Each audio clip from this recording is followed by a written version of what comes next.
correctly, is Marco Gonzalez, all right? And I've known Marco since he was a competitor as a student in One Act Play years ago. He now teaches at Nixon High School in Laredo. He's also a graduate of the University of Texas at Austin with a degree in radio, television, film. He is the audio video production teacher and the One Act Play director, one of the One Act Play directors at Nixon High School in Laredo. State appearances in UIL film include the films Dirty Laundry, that received second place in narrative, and the film Nothing Changes, which was the 2020 state champion narrative film in Division 2. In When I Play, state appearances include Twelfth Night and Mother Courage and Her Children. So Marco, I'm so happy to introduce you, and it's all yours. Take it away. Thanks, Paula. I really appreciate you inviting me and giving me this opportunity. Hello, everyone. Thank you so much for tuning in. I'm gonna do my best to do this. I've never done this before, so this is the first for me. I sort of put together a slideshow that shows what our students do at Nixon High School, what our program does. I realize that every program is different. There may be a lot of things that you all already do, and a lot of this may be redundant. Maybe some of it will be new information to you, and I realize that a lot of the times, the sponsors for UIL Film are One Act Play directors or people who, maybe never studied. So hopefully there's a lot you can get out of this. So I'm calling it the production process because we're gonna go in order of production, starting with development, going all the way to distribution. This is the way I go about teaching my class in the fall, especially as we gear up for UIL Film. So let's get started. Okay, so we have the 5 stages of production. We have development, pre-production, production, post-production, and distribution, which in UIL film terms means submit by the midnight deadline, which we're always getting very close to because our students, my students just like tweak to the last second. So this is our timeline. I didn't include August because in August, I'm still getting to know students and getting to know people. So August is really like, let's talk about theory, let's watch some films, let's watch some short films, before we really get to work on a project. So development is where we create the idea. We spend a long time doing this. There's some workshopping involved. Getting an idea for script is something that does take a while. I don't like for students to rush it. I think it's all in the foundation of the script. I think that's what really is the telltale sign of a good narrative. Camera tricks and stuff like that, they'll only get you so far. So we do spend a healthy amount of time on that. And then we move into pre-production. It's usually at the start of November. By then we've selected what project or projects we're going to work on. Usually we select one film for the students to work on. We've done 2 films in the past. I've never done more than 2 films per year. And that's just because I have a very small club. My club is 7 students. So they're doubling up on all of the roles and it'd be difficult for them to spread themselves thin and work on multiple projects, even though, there are a lot of really great scripts that get written each year. So we spend about a month and a half planning the shoot. The actual shoot takes place usually during our winter break. And that's just so that we can have long shoot days. I think it's very difficult to shoot little bits at a time. So we concentrate everything into a really intense 4 or 5 day period of all day shooting. You have to feed the kids and of course, they're not tortured or anything, but we treat it like an indie film, in that sense. It's a very concentrated schedule. And then post-production is usually about 2 weeks. That happens the first 2 weeks of January or whenever the deadline for UIL film is. I think it's usually like January 15th or 16th, something like that. So I would love to give the editor more time to do everything because there's a lot that usually needs to happen in post. But unfortunately, because of this schedule, he just doesn't or she won't have that time, that luxury. And then of course, distribution would be after, which doesn't have to end. with submitting the film, you know, that can carry on, and there's a lot of other things you can do to share your film, and I'll speak a little bit about that toward the end. So development, creating the script, getting the idea. When I start class, usually I give students a bunch of exercises on just unleashing their imagination and just getting their creative juices flowing. So we practice storytelling with different mediums, not necessarily writing at the very beginning. You know, I have them draw, I have them do storyboard exercises where they have to tell a story by just drawing pictures, you know, in boxes. Sometimes I do an assignment where I'll play a piece of music, you know, and it's usually without lyric, like, I don't know, like Tchaikovsky, whatever, stuff they've never heard of. And just the music will inspire imagery in your brain.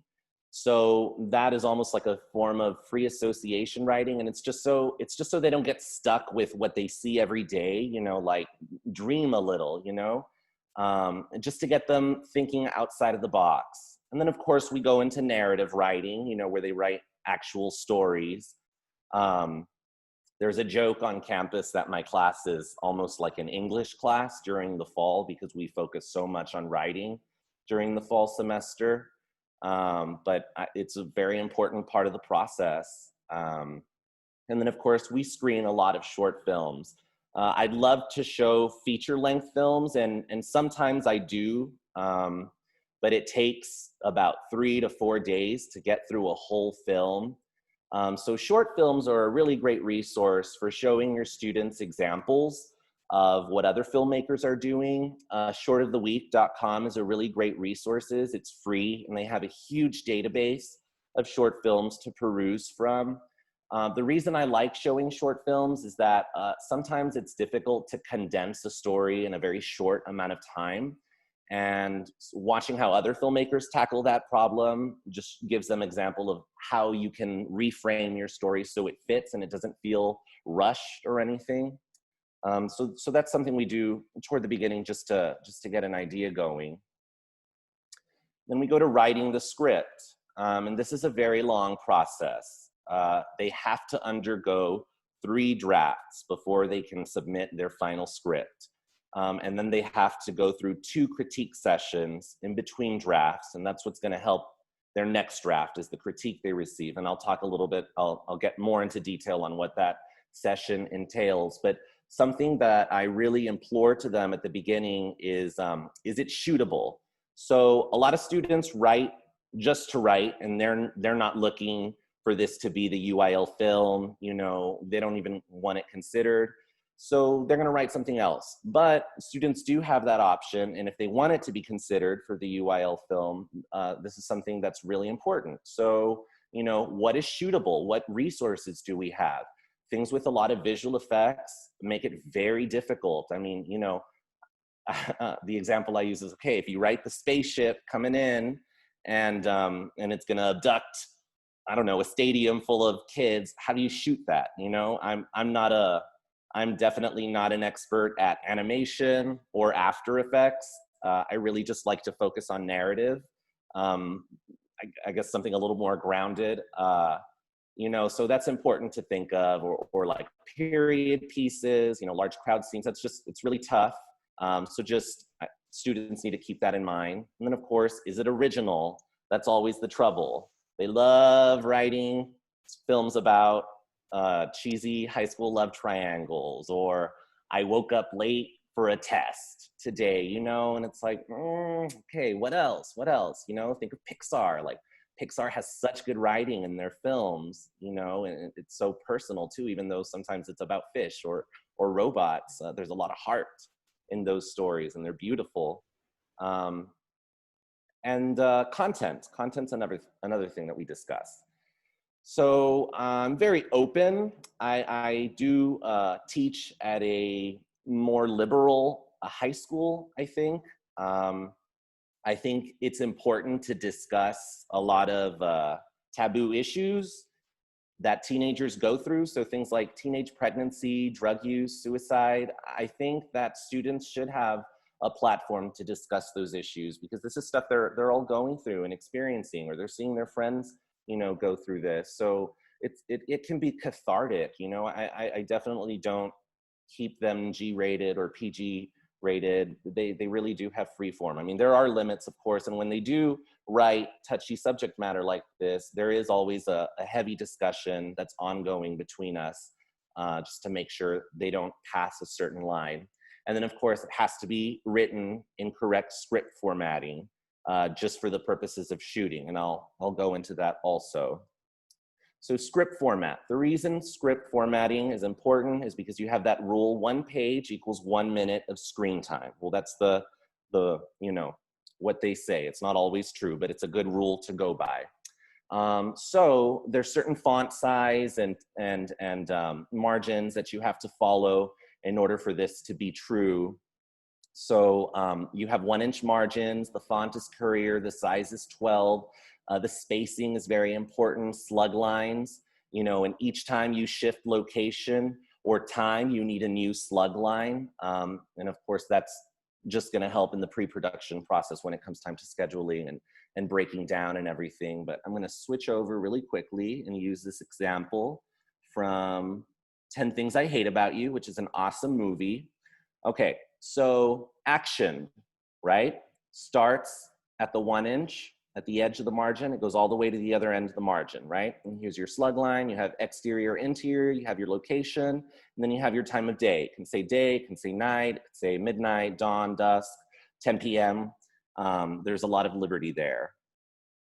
When a character speaks, the character will go in all caps at the 3-inch mark. Any dialogue you have must fit between 1.5 and 5 inches. So if this line were to keep going, hey, sorry, let's see, didn't mean to bump to you, right? So into passes 5, so we're gonna scoot that over. And then, right, there's our little line of dialogue. So it's gotta fit in there in order for us to give us an accurate time.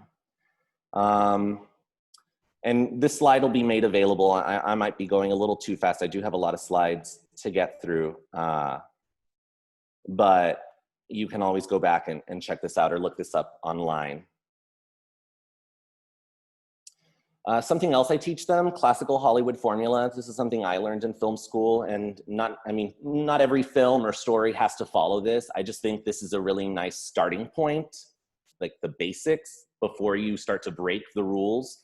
A lot of people know this as classic 3-act structure. So you have your protagonist who is in a stasis. This is his or her normal life. You know, everything's dandy. And then, of course, something occurs, which is usually the inciting incident that throws the protagonist out of stasis. So the example I like to use with students is the movie Taken. So you got Liam Neeson, and Liam Neeson's like former CIA guy, you know, and his daughter's traveling to Paris, and everything's fine until she gets kidnapped in Paris. So there's your inciting incident, followed by a lot of rising action. You know, and these bumps, peaks and valleys are very, very important. It's good to have levels within your writing. Obviously, this is for a much longer film. It'd be difficult to have a lot of peaks and valleys in a short film, I realize, but nevertheless, rising action is very important, ultimately leads to a climax and the resolution. And so now your protagonist will be in a new stasis, different from where he or she started. Elements of narrative. These are just some rules. You don't have to follow them, and I'm sure there's so many more outside of this. These are just some things I like to touch on with students. You know, always have an actor protagonist. I use the example of like Alice in Wonderland as a protagonist who isn't really active. She's just sort of experiencing the story, and everyone around her is the active you know, entity. And so it doesn't really make for an exciting, although Lewis Carroll's a genius, you know, but you want them to fight for something, because that's when we as an audience are going to invest in that character and in that character's struggle and you know, care for them and feel empathy. So I think it's a lot harder for audiences to feel empathy for a passive character. So that's something that's very important. And actually, just to throw in a little story. So we made my students made a film called Nothing Changes this year that Paula introduced. And so the character, she's a deaf student, and the film takes place in the middle of a lockdown school shooting situation, but she's in the restroom and she's unaware that's happening because she can't hear the alarm. And so a lot of that script was just her like walking down hallways and just missing things constantly until she finally has a run-in with the shooter, and then it ended very quickly. And so I think this was right before we were about to get started.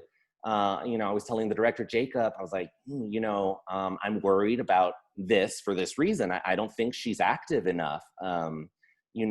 So there's a point where they meet in the library and she has to avoid him and hide, and I said, this needs to be expanded. So actually, there was a lot of other stuff that he had to cut out in order to focus more on that part of the story, just because it made it more exciting from a narrative point of view. So that's really important. High stakes, you definitely want a lot at stake. I think, you don't have to go so far as death, but just raising the stakes. So like a kid wakes up late for a test, or he's got to pass a test, he's studying all night, and, but okay, so how can you raise the stakes? Maybe he's at risk of not passing and going to 5th grade with the rest of his friends, or he was promised a big birthday present if he got a certain grade, or, just something that gives it a little more weight is very important. Conflict, of course, you need tons of conflict. No one wants to watch a movie without conflict. You have to have conflict, you have to have obstacles. Something should always be preventing the protagonist from getting what he or she wants. A character arc, not necessary, but when I come from one-act play, and so judges all the time talk about the arc, the journey, and it's a real thing. You should be different at the end of the story than at the beginning. Otherwise, what was the point? So if you can fit it in there, a character arc. And again, these rules are not set in stone. This is just a starting point. But because this is high school film, they'd have to start here before they expand and learn and start breaking the rules. Okay, so here's our workshopping method. So they've all written their first drafts, and we spend about 2 to 3 weeks. It's really more like 3 weeks, and this is all we do. And it's a very lengthy process. So they'll give it to me on a USB drive. I'll load it up on the projector. They'll assign the other students to read, however many characters they have, and then the writer will read the action and the stage directions. And so we read it together as a class. Everyone's, listening. At the very end, there's 4 different questions that we go through. So first, the class will comment on things that they liked about the story. And it's really important that you start with the positive. It's really easy to just get into the nitty-gritty and be like, this didn't work, what was going on here? I don't understand what you were trying to do with this. This is so that this is a safe environment in order to exchange work. Some people are very, touchy about sharing works in progress. I understand that. So I really love this method for that reason. This is something I learned in a playwriting class in college. So the class will comment on what they liked. Then the class will ask questions. So this is just to denote anything they were confused by. So by asking this question, it tells the writer, oh, I guess I wasn't clear about that. So let me make that note and fix it for my next draft. If it's important enough, of course. Sometimes they'll just ask questions like, how old was your main character? And is that really important? Well, maybe it's not. Or why wasn't there a father present in the family? Or, maybe that's not important. The writer will make that choice. But either way, the questions that are asked are good to hear. Then the writer will ask questions for the class. Did you all feel something for the main character? Did you understand who the killer was at the end of the story, etc.? And then finally, the class will make suggestions for improvement. And of course, I'll definitely chime in and give my 2 cents. But this is a really great method. It's 4 questions, so it takes really long because we have 80-minute classes at school. We can probably get through about 4 scripts per class. So when I have a class of 30 students, this is our October, basically, is workshopping everyone's script. And then, of course, selecting a script. So this is something I do with the club. So let me talk a little bit about that. I have audio video classes all day. I have about 120 students. They all write, but they're not all necessarily part of the UIL Film Club. So I have 7 students, and they're my core group, and they're the ones who give up all their time, and they're the ones, getting dirty and actually making the film. Sometimes the film will come from one of them, the script, and sometimes it'll just come from the class, but they're the group that's gonna make it. So they're the ones who I choose with, and we pick maybe the top 5, top 7. We always look for variety. You have the slasher film, you have the heartfelt touching drama, you have the romance, just for variety, and we read them out loud. We read them with different classes. I tell them to practice pitching, each story, and you see what other people respond to. So like last year, we were pretty set. We knew what story the director was going to work on, and it was an idea that he had come up with himself. So we actually didn't choose any of the scripts that the class made, although someone wrote something really funny, and we really tried to make 2, but it was just not possible. Narrow it down with them, and then, well, you have to pick by the end of October because you don't have a lot of time at that point. There's a lot to do. So then we move on into pre-production, which is the planning stage, essentially. So you have to select your production team. There's a lot of roles. You may not have need for all of these roles. I definitely don't have enough students to have one of each. A lot of people are overlapping these roles. So like our assistant director is also the script supervisor, and the costume designer is also the prop master. Something like the film we made this year, costumes really weren't that difficult. Props sort of here and there. Really the large item was just the fake gun, that we rented. But it was easy enough for a person to double up, or like the script, director of photography is definitely something that you should have a dedicated person for. That's such a huge job. Of course, likewise for the director. The editor, in our case, was also the director of photography and the director. They both edited the film. A focus puller, if you don't have a focus puller, then you don't need someone to do that. A rack focus, but this is just like a basic overview of different team members that you can have. And then, okay, so they have to break down the script. So this is where we figure out, what's the prop list? What are the costumes? How many extras are they gonna need? Are there any special effects? And so here, I don't know if it's blocked for you guys, but this is an example that I just found online. I give it to every production team head. They all fill out their own, and it goes by scene. And then at the end, we compile it all together into one master breakdown. And then that's where we take it from. So like, here's an example. This is like, my whiteboard is always covered in prop lists and costumes and shooting schedules during this time of year. So you guys can see just a little bit, there's our prop list and who's responsible for bringing what. Same things for costumes on the right-hand side. It's the breakdown of extras that the director wanted for the library scene at the end of the film, and also the classroom scenes at the beginning. He definitely wanted a variety of student life, so therefore ghetto males or sporty type or nerd males, hoodie males. Yeah, that's him. Some of the props and costumes that they were putting together. We have a little group chat, and they're constantly just sharing photos, this one or this one, this one or this one, you know, and the director's like, this, no, yellow, yes, pink, you know. But it's a good, I like group chats. It's a really great centralized place, and it stores all of the photos. I was able to go back and find all of these to put them on the slideshow. And then everything you have to do in pre-production after they've made the lists and have gone out to get the props, get the costumes, right? There's still so much to do. So Murphy's Law will always apply. That is the whole, like, if you're making a film, everything's gonna go wrong. That's the whole point of filmmaking. And it's up to you to adapt and to just make sure that it's planned as well as possible in order to avoid Murphy's Law from ruining your film. So, you know, you have to go through casting during this process.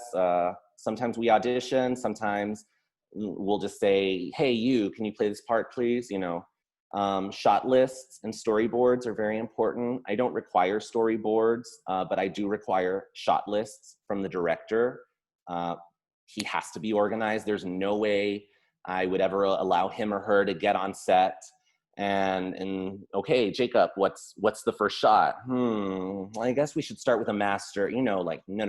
It all has to be laid out. It all has to be scheduled. We all have to know exactly what's going to happen on the day of. Location scouting or securing would be part of this process. Rehearsals, and I wrote acting next to it just because I think when you rehearse, a lot of the time, when you're on set, a lot of the time, crew is really just going to be wrapped up in, is it smooth on camera? Is the lighting right? What does it sound like? And sometimes it's really easy to forget about performance. So I really like when rehearsals are able to take place in advance so that at least the actors feel more comfortable and they don't feel ignored or left out, because a lot of the times, you know, director will just be worried about tech stuff. So it's their time to prepare. And then test shoots, that's something that is so important. I can't emphasize this enough. Again, something's always going to go wrong.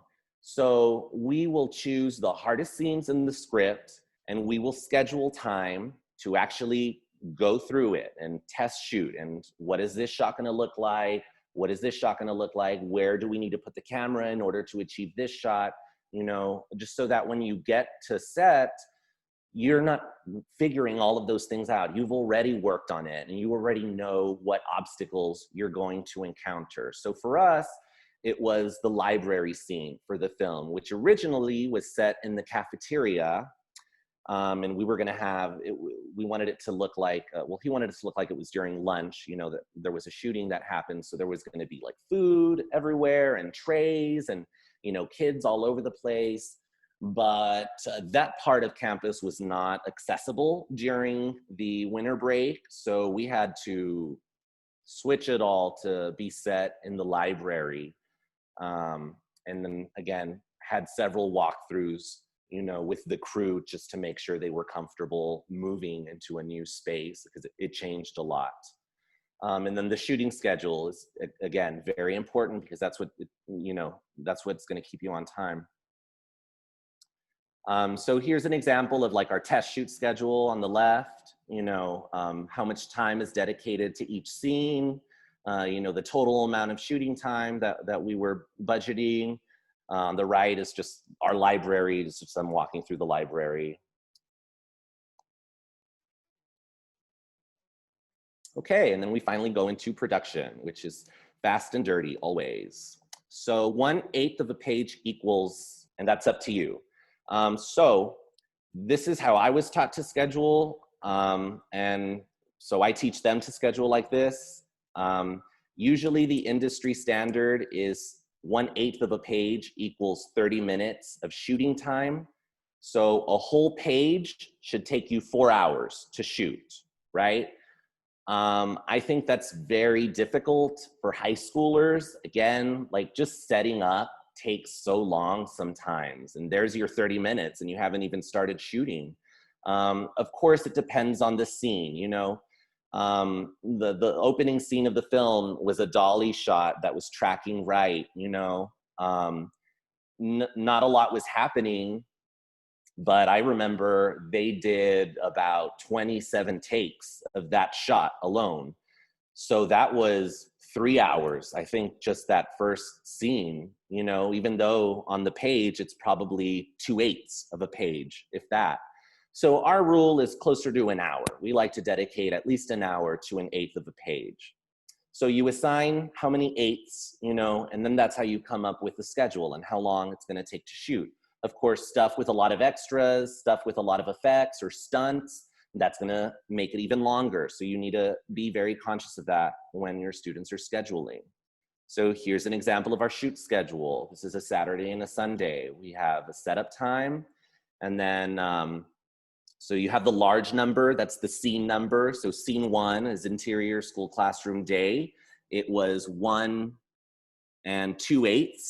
So it was over a page. So that was 4 hours and 30 minutes that was dedicated to that.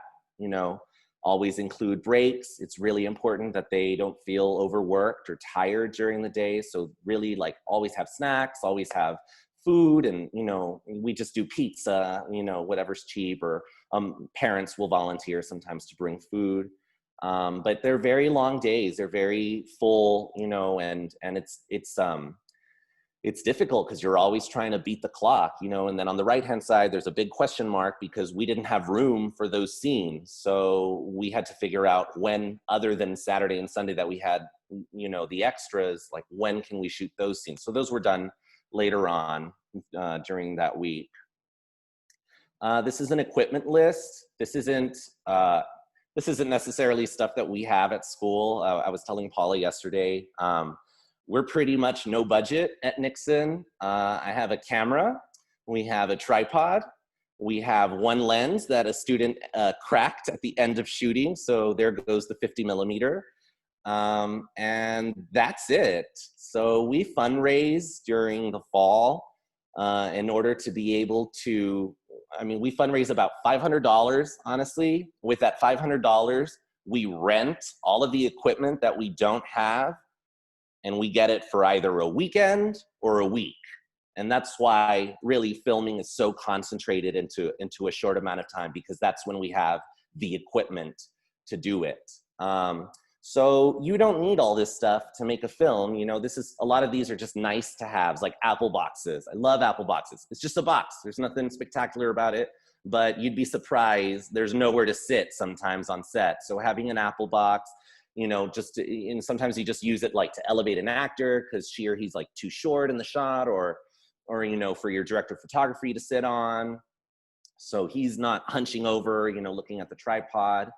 A shotgun microphone is something we don't have. We rent that with the dead cat. When I mean dead cat, I don't actually mean a dead cat. It's like looks like a Zeppelin. It's a furry thing, and it's a housing that goes around your microphone so that you don't have wind interference if you're shooting outside. If you have access to lavalier microphones, it's always good to record from 2 different sources, just because, again, Murphy's Law. You're gonna listen to your footage later and you're gonna hear like cracking. You go, ah, if only I had another source, you know, boom pole, sound mixer, sound recorder. Again, those are nice to haves. That is something that we did rent as well. I prefer to have the students not record sound directly to the camera. They record it separately. So the person who is the production sound mixer will have her headphones on, and she's just listening to levels, and she has her knobs, and she's constantly just listening and adjusting, you know, and all of that information is being sent to a recorder, and it's just recording everything. So it's nice that they're not tied to each other like that. And of course, that just gives your boom operator a lot more freedom to move around.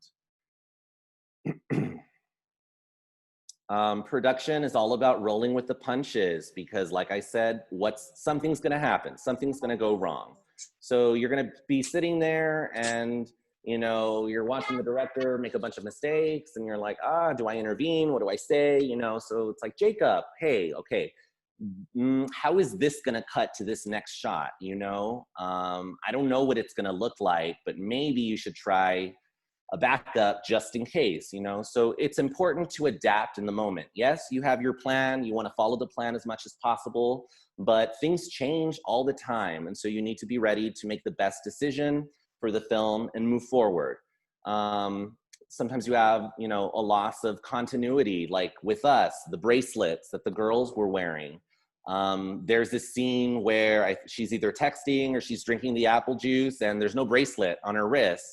And we thought, we didn't catch it until later. So do you go back and reshoot it? Was it that important? Or does it just become like, you know, the Starbucks cup in the Game of Thrones episode where we just laugh about it and oops, oh well, you know, hopefully they won't notice. You know, sometimes, I mean, production team members, in this case, they're children, right? And parents don't always understand, like, what do you mean you have to shoot for 9 hours today and tomorrow? Like, what, we have things to do, or we have to go to a carne asada or whatever, you know? And your boom operator will have to leave. You can't control parents, you know? So it's good to double up on roles. So that's why, you know, everyone sort of like fluidly moves around. Like there were 2 assistant directors, there were 2 script supervisors, there were 2 boom operators because of that, you know? But always, of course, make sure the director and director of photography are available the entire time. You know, actors sometimes missing in action. That happened to us too. The student who was cast as the shooter in the film did not show up for the first day of filming, and we were there waiting, and it was his scene. It was the first scene in that classroom. And we waited about an hour and a half before, and he never answered his phone. So, you know, I'm lucky enough that I have a pool of students from one act that I, you know, can think of. And so we called this kid who graduated the year before, who was in town on winter break. And I, you know, hey, Jack, can you please come in right now? I need you to fill in a role, you know, for the kids. They're shooting their film and you need to play a role. How can you get here in 15 minutes, you know? And he showed up in 15 minutes, you know, and he ended up playing the role in the film.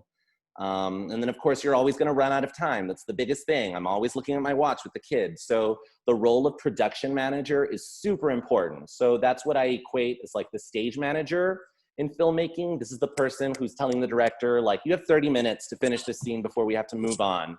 And you have 4 shots left. So are you really going to get all 4 shots in the time that we have? Or are you going to cut 2 and move on? You know, so you have to make that choice, because sometimes you're not always going to get the opportunity to go back. Like we had all those extras, you know, in the library, and they were just laying there for hours upon hours. It's such a long process to make a movie, you know, so you're not going to get them all to come back the next day and sit there. No one's interested in that. I mean, free pizza only gets you so far. So just time is so important, making sure you budget enough, and then of course move swiftly. There's not a lot of time for dilly-dallying. Production sound is also very important. That's something I wanted to touch on. I was always taught, and I know it's true, so cameras are just so good nowadays, the quality, even something like an iPhone, you know, films are shot on iPhone, they're so good. It's hard to make a movie look bad visually when the equipment that is available to us is so good nowadays. But the easy way for your film to come off as just straight up amateurish is when you have bad audio. That is always the determining factor between, you know, good product and, you know, something not so good. Audio is so important, and it's so difficult. It's really tedious. So you wanna, you know, you wanna have the best audio you can possibly have. So how do you do that, right? So like I said, you know, you should have 2 different sources. You have your boom operator holding the shotgun mic, and then you have lavaliers clipped inside on the actors. So you're recording, you know, from 2 different places. And then of course, room tone is super important. It's something that is always forgotten. Like, we gotta move on, you know, and it's like, no. Room tone, because it's going to get you out of a lot of problems, you know, once the editor is in the room editing. So room tone is just when everyone's quiet in the room, whatever room you're shooting in. No one makes a sound, and you just record silence for about 2 minutes. But the thing is that the silence in that room is going to sound very different from the silence in the hallway, and the silence in the library, or the silence in the bathroom. you know, so you need room tone for every single space because it will sound different. You can't fake room tone. You'll hear it. It won't sound good. Then of course, if you do have a production sound mixer who's listening as she's recording or he's recording, good quality headphones, like noise canceling if possible, is definitely preferred, just so he or she can really focus on what it sounds like and not anything else. Coverage, right? So what is gonna be shot? When I say coverage, I mean like how many shots are you filming a scene in or with, right? So usually you have a master shot, which is a wide shot. So let's say you're filming a couple at a table and they're discussing something. Okay, so you have your master shot, which is maybe a wide shot, or maybe it's just a 2-shot of them talking to each other. And it's master because it starts the scene and it goes all the way to the end of the scene, right? So sometimes like directors they'll shoot like this little part and then this little part of the scene and then this little part of the scene. So you're not really giving the editor a lot of options. You're forcing the editor to put the puzzle together in a very specific way. And ultimately, sometimes it's not what the director had in his or her head.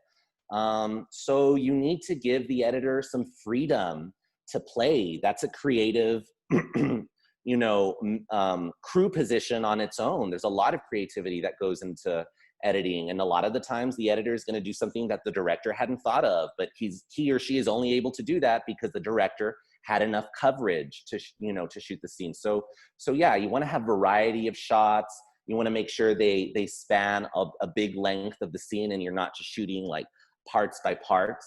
So like when we were in the library shooting that scene, if you guys have seen the film, there's a part where she's like crawling under the table, and he just wanted, I mean, this kid was just like a dolly shot and then a dolly shot and then a dolly shot. And then it was like, oh my God, like how many dolly, like, Jacob, we're not gonna have time to do that many dolly shots, you know? And so there was never a wide shot in the library.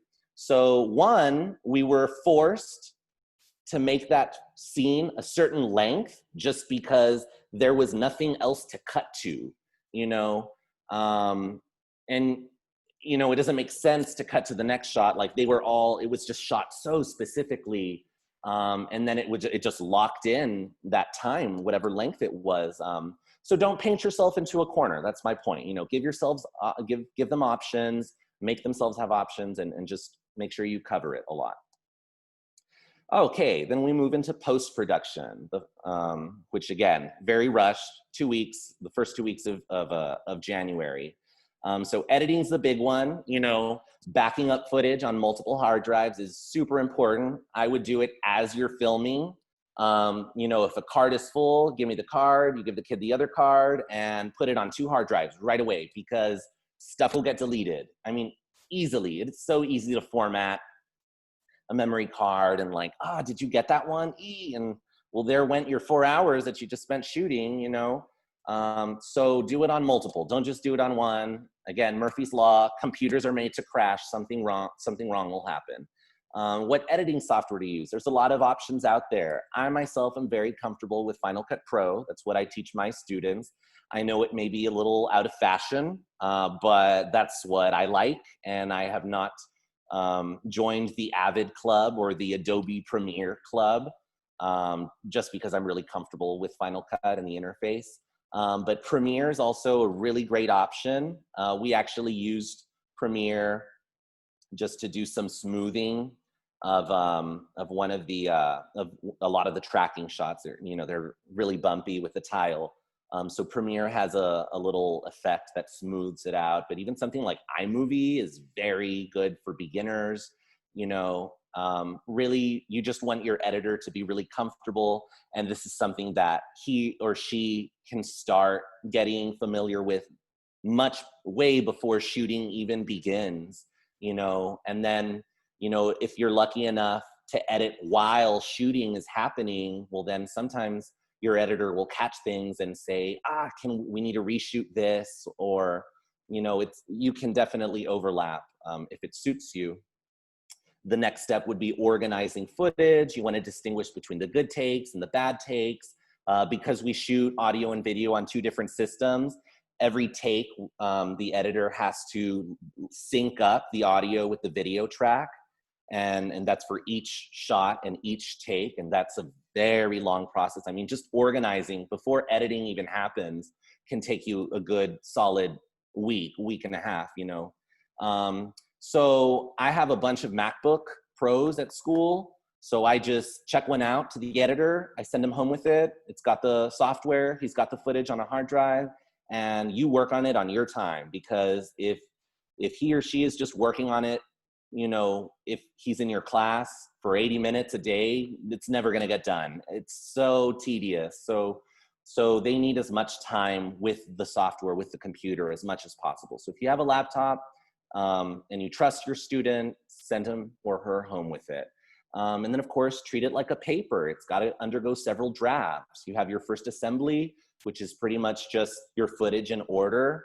And then you know, your editor will cut it down to a rough cut, and then you just keep trimming down till it feels like it's at a good pace and everything's in there, and you know, you're feeling something for the characters, and you know, you'll know it's very unique for every film, of course. Polishing, sometimes ADR, additional dialogue recording, is necessary if you have bad audio and you don't want to go reshoot the whole scene just because you have bad audio and the scene's awesome and that's the only thing wrong with it. So that's when you sync up your film and you get your actor in a sound booth with the microphone and you just play it on a loop, and they have to lip sync whatever their line was by watching themselves, and they just do it over and over and over and over. And eventually you'll get one that matches up pretty well. And then you don't have to reshoot the scene, you know? That's a cool way of fixing a problem like that. Reshoots sometimes are needed and are possible. There was one tracking shot, and again, it was one of the library scenes, and it's the one right before where she sees her friend on the floor. And it was just like, it was so bumpy. And of course, we had already taken the dolly back, so we didn't have the dolly. So there they are with a skateboard and some bean bags, and they're trying to make it work. And you know, they felt it was important enough to redo. It was really shaky. So they did that. They reshot that. Sound work, mixing, Foley work, of course. Effects, if you have any sound effects. In this case, there was a lot of like sound wavy stuff, you know, because a lot of it was from her point of view, and she's deaf. So what would she hear, you know? So it was like low, like, I don't know, it was just playing with a lot of sound effects and testing different things. And of course, if you're gonna have music, this is where music comes in. Coloring, I don't really like to mess with coloring or fixing exposures. They better get it right the first time. I think it's really difficult to make it look natural. Like if it's too overexposed and you need to bring it down, I mean, it's hard if you have a hot spot. Like there's no information there. It's just white, you know, wherever the hot spot is. So it's possible, it's just really difficult. And then visual effects, you know, if you have them, which we try not to touch because that's not my area of expertise at all. So in our case, the only visual effects we had were the smoothing effects of the tracking shots. And then, you know, the last step, distributing the film, sharing the film. So of course, submit by midnight for the UIL Film Contest. But after that, there's a lot of other places that you can share your film. You know, there's online, there's Vimeo, we have a Vimeo page. There's YouTube, of course, film festivals. So I just discovered this as I was putting it together. I used to know it as withoutabox.com, which was a really great website that had a huge database of film festivals. And it's basically a submission tool. You upload your film and your synopsis and all of the information, and you submit that package to whatever festivals that you want to select, you know. Now, Without a Box does not exist anymore. The new standard is called filmfreeway.com, but it's the exact same thing. I would highly recommend that if you're really interested in looking at submitting to festivals. I just wrote a couple down. I know there's so many, you know, in Texas, and I'm sorry, I don't mean to exclude anybody, this is just what I wrote off the top of my head, but there's like Frontera Film Festival that's held out of Eagle Pass. They visited us once a couple of years ago, and you know, they had their festival. There's one in Laredo, that's the Rio Grande Film Festival. South by Southwest has a high school section, you know, something to consider. And, you know, outside of that, local screenings. You know, we were gearing up to do a local screening at our local Alamo Draft House. And then, you know, of course, COVID-19 happened, so we weren't able to go through with it. But, you know, just the idea of them getting to have a question and answer session afterwards, or, you know, just it's like a formalized screening of it. It's nice that the kids have that, especially after putting in so much work, because it's so much work to make these films, and you want to reward them in some way. And that's pretty much it, guys. This is my contact information. There's my email. You can shoot me an email if you have any questions. I also went ahead and shared our Vimeo page. And then the textbook I used to teach class. This was my college textbook, but I don't believe in watering down content for high school students.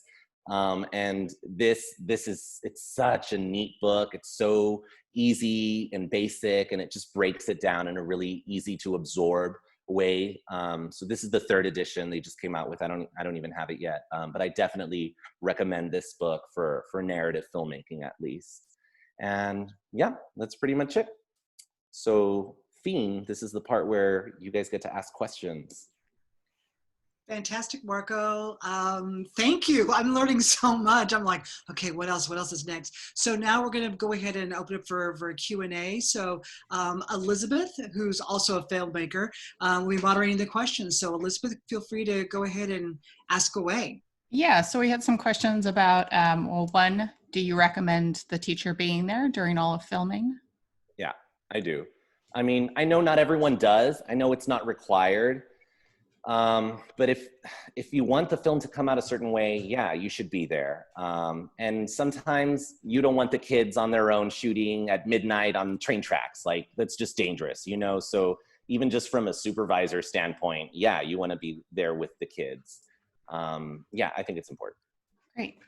There was also a question about your film club and how that formed. Did it sort of form organically from the class? How did it come together? I started it my first year teaching, and we've always fluctuated between like 5 and 15 members, depending on the year. I make it available to anyone who's taking the class.